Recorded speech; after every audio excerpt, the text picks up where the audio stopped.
Pasangan calon presiden dan calon wakil presiden peserta pemilu 2024 mulai menggarap wilayah-wilayah yang menjadi basis suara lawan. Tak hanya menyapa warga, para kandidat juga mulai mengonsolidasikan kekuatan mesin partai politik dengan sukarelawan pendukung serta melatih saksi yang akan mengawal suara dari tempat pemungutan suara pada 14 Februari 2024.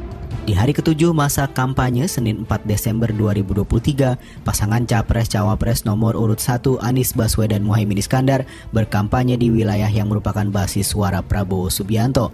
Anies berkeliling Kabupaten Karawang, Jawa Barat setelah berkampanye di Bogor dan Bandung. Sedangkan Muhaimin atau Caimin mengikuti jalan sehat dan menyapa pedagang di Pasar Raya Padang, Sumatera Barat. Caimin juga mengikuti dialog kebangsaan dan bedah visi misi di Universitas Negeri Padang serta Universitas Andalas. Tak hanya itu, Muhaimin juga berdialog dengan tokoh adat, tokoh masyarakat, Bundokan Duang, aktivis serta kalangan milenial di Padang. Berdasarkan hasil rekapitulasi suara Pilpres 2019, Prabowo yang kala itu berpasangan dengan Sandiaga Uno meraih 16,07 juta suara sah di Jabar. Angka itu setara dengan 60% suara sah pada Pilpres 2019 di Jabar.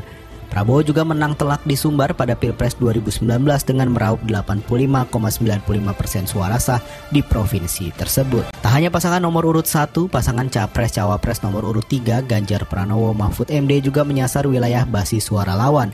Sejak Minggu hingga Senin 3-4 Desember 2023, Ganjar berkampanye di Sulawesi Tenggara dan Sulawesi Tengah.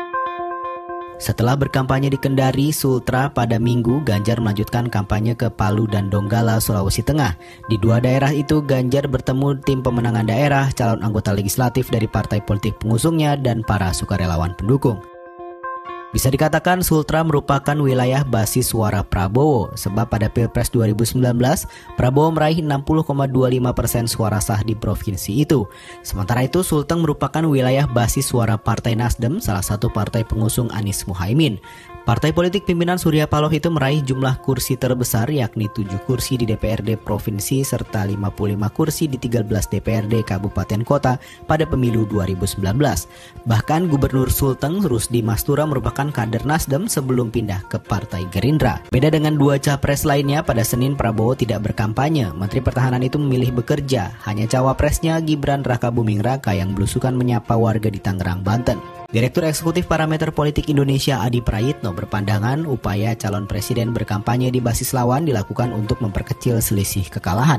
Menurut Adi, memang bukan hal yang mudah merebut suara di kandang lawan karena lawan pasti akan mempertahankan sekuat tenaga basis mereka. Namun dalam kontestasi, semua pihak mempunyai tujuan menang sehingga upaya meraup suara di wilayah kekuasaan lawan pun ditempuh.